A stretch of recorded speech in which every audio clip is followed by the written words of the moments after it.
Hi,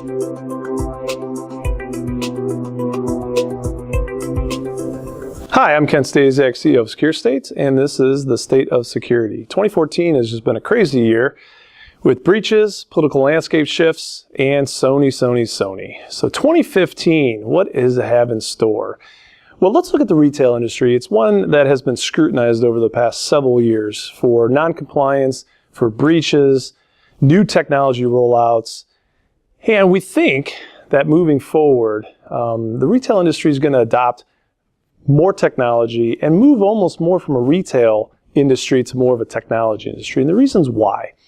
Well, the retail industry has been grappling with this omni-channel, taking your traditional in-store purchases, online, mobile, putting them together in a big data and determining your spending habits, your purchasing habits, when, what, where, why. All those questions is what the retail industry really wants to know. Well, by doing that, they have loyalty rewards programs that track you, provide you with incentives. So they're collecting not only credit cards, which we are finding now with the EMV technology and the new technology to better protect and encrypt the MAC stripes that we historically used, but we have a lot of privacy data as well. And so what we're going to see is this change and this shift to technology. Now, the retail industry is not very uncommon to change. In fact, they like to change quite a bit.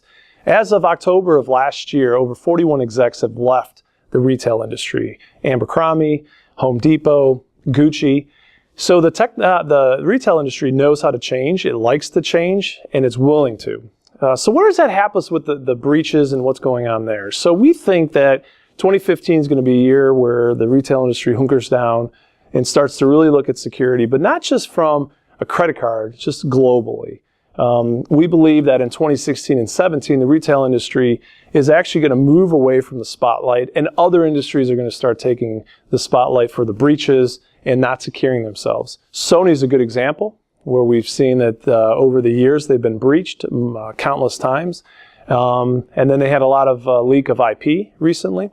And so we're going to see more industries starting to become the frontal brunt of the media on not securing themselves, with the retail industry, we believe, hunkering down and securing themselves over the next several years. So Sony, boy, where do you start with this one? It's been just a political nightmare for just about everybody involved. Internal analysts in the United States are saying it was an insider to Sony. FBI is pretty adamant that it was North Korea. Barack Obama believes it as well by putting sanctions on North Korea. Where are we at? Well, let's take a step back for a second. I mean, has Sony really demonstrated their ability to secure themselves over the years? And the question is no. This is not the first time Sony's been breached. And when you look at the reports on how Sony got breached, it's basic fundamental things that we saw 10 years ago to today. We're still talking about passwords. We're still talking about local administrator account access. And these segmentation of networks, this is where I'm at. I believe that the United States is almost bailing Sony out a bit by giving them that political buffering to say it's okay that you got breached because it was a state-sponsored activity. The United States government spends a considerable amount of money, taxpayers' money, to do these investigations. Not to mention now we're in a political snowball fight with North Korea over Sony not protecting itself. Let's not underscore that enough here, that we believe that the United States government has to be careful about stepping in and when they're saying state-sponsored activity and how much bailout we give organizations like that.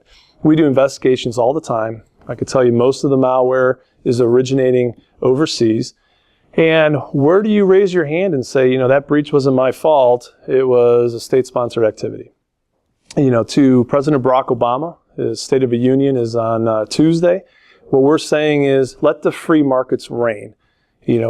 We believe that organizations should be protecting themselves and their consumers.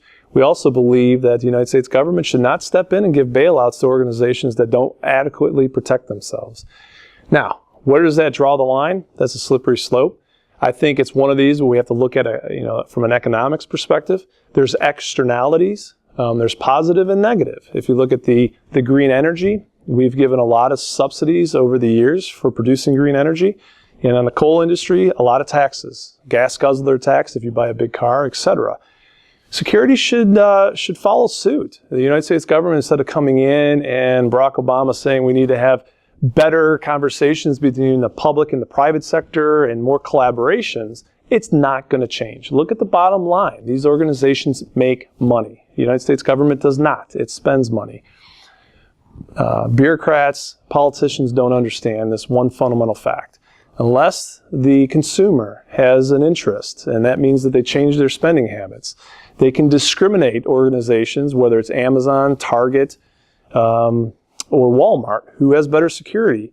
If a consumer doesn't know that and they buy indifferent from security, it's never going to change. And so what we have to look at is now the time for the United States government to come in and tax organizations who are not putting a security program in place.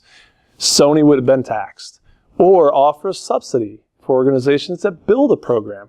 Again, you got to look at the bottom line profits. Consumers are indifferent. They're also being negatively affected by organizations not protecting their data. So a lot happened in 2014. We've given you some ideas of what's to come in 2015. I appreciate you watching. Any feedback, obviously send it over to SecureState. Info@securestate.com. See you next month.